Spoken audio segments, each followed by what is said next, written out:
మద్యం కుంభకోణం కేసులో నిందితుడు ముప్పిడి అవినాష్ రెడ్డి సిట్ కార్యాలయంలో లొంగిపోయారు. మరింత సమాచారం మా ప్రతినిధి జయప్రకాష్ ప్రత్యక్ష ప్రసారం ద్వారా అందిస్తారు. సేపటి కిందటే మద్యం కేసులో కీలక నిందితుడిగా ఉన్నటువంటి ముప్పిడి అవినాష్ రెడ్డి సిట్ కార్యాలయంలో దర్యాప్తు అధికారి ముందు లొంగిపోయారు. ప్రస్తుతం ఆయన్ను విచారిస్తూ ఉన్నారు. ఈరోజు ఉదయం 11 గంటల సమయంలో న్యాయవాదితో సహా ముప్పిడి అవినాష్ రెడ్డి విజయవాడ సిట్ కార్యాలయానికి చేరుకున్నారు.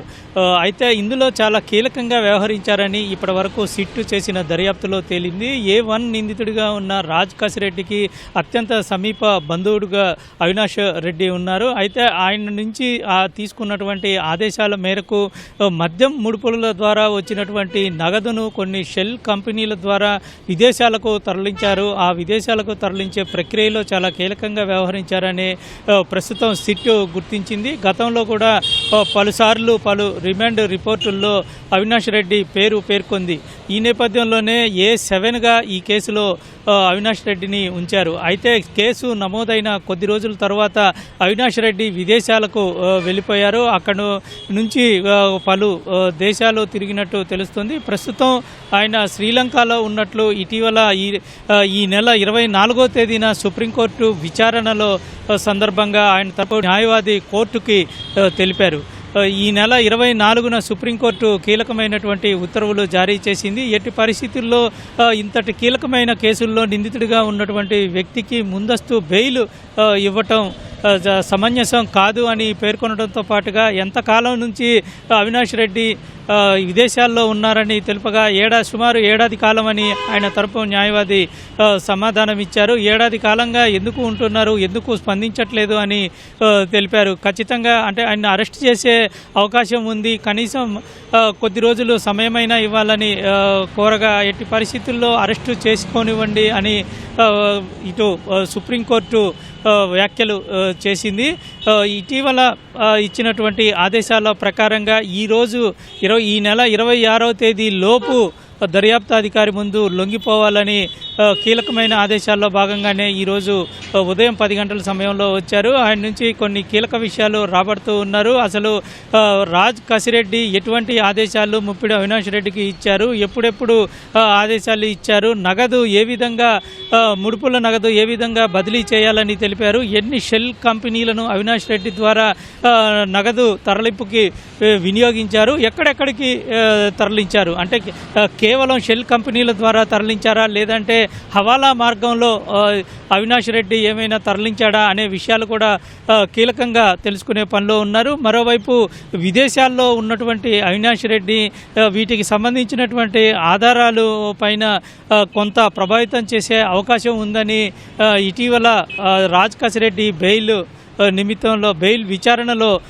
ఇటు ప్రభుత్వ తరపు న్యాయవాది విచారణలో వాదనలు వినిపించిన పరిస్థితి అయితే ఉంది.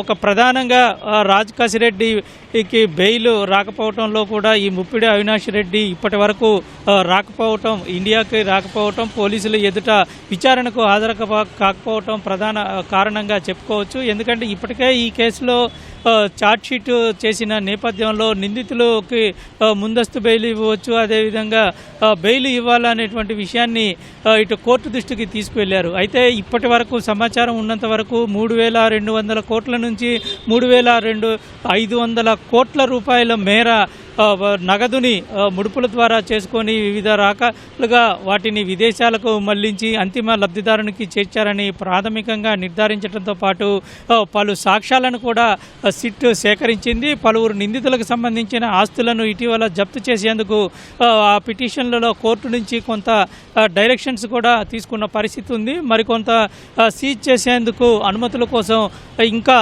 వాళ్ళ ఆస్తుల్ని గుర్తించే పనిలో మరోవైపు సిట్ అధికారులు ఉన్నారు. ఇప్పుడు తాజాగా అరెస్టు చేస్తే సుమారు 16 మందికి చేరుకోవచ్చు.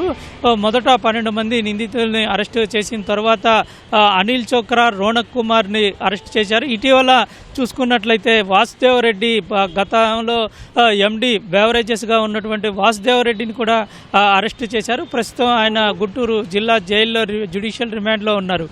ప్రస్తుతం ఈ అవినాష్ రెడ్డి నుంచి కీలకమైనటువంటి సమాచారం తీసుకుంటారు. ప్రధానంగా ఆయన పైన ఉన్నటువంటి ఆరోపణలకు సంబంధించి నగదు తరలింపు,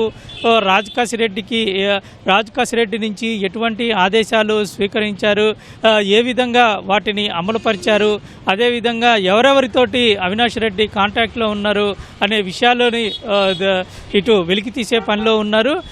మరోవైపు ఈయన అజ్ఞాతంలోకి వెళ్ళిపోయిన తరువాత రెడ్ కార్నర్ నోటీస్ కూడా జారీ చేసేందుకు కోర్టు అనుమతి తీసుకున్న పరిస్థితి అయితే గతంలో మనకి కనబడుతూ ఉంది. ఇప్పటి వరకు ఈ కీలకమైనటువంటి విషయాలను పలు నిందితుల నుంచి రాబట్టారు. ఇప్పుడు అవినాష్ రెడ్డి దగ్గర నుంచి వచ్చేటువంటిది మరింత ప్రాధాన్యత సంతరించుకునే అవకాశం కనబడుతూ ఉంది. రాజకాశిరెడ్డికి అత్యంత సమీప బంధువుగా ఉన్నటువంటి వ్యక్తి నగదు తరలింపులోనే కీలకంగా అంటే చాలా ముఖ్య పాత్ర పోషించారు. ఆ హవాలా మార్గంలో కూడా తరలించారనేటువంటిది ప్రధానంగా ఆరోపిస్తున్నారు. దానికి సంబంధించి సిట్ ఈరోజు అరెస్టు చేసి రిమాండ్ రిపోర్ట్లో కూడా చాలా ముఖ్యమైన అంశాలు పేర్కొనే అవకాశం కనబడుతుంది. అసలు అంతిమ లబ్ధిదారులు ఎవరు, ఏ విధంగా అతనికి చేరింది అనే విషయాలు కూడా తెలిసే అవకాశం అయితే మనకి కనబడుతూ ఉంది. ఈరోజు సాయంత్రం లోపు కోర్టులో అవినాష్ రెడ్డిని హాజరుపరిచే అవకాశాలు అయితే మనకి కనబడుతూ ఉన్నాయి. సుజాత, కెమెరామెన్ సాయితో జయప్రకాష్, ఈటీవీ న్యూస్, విజయవాడ.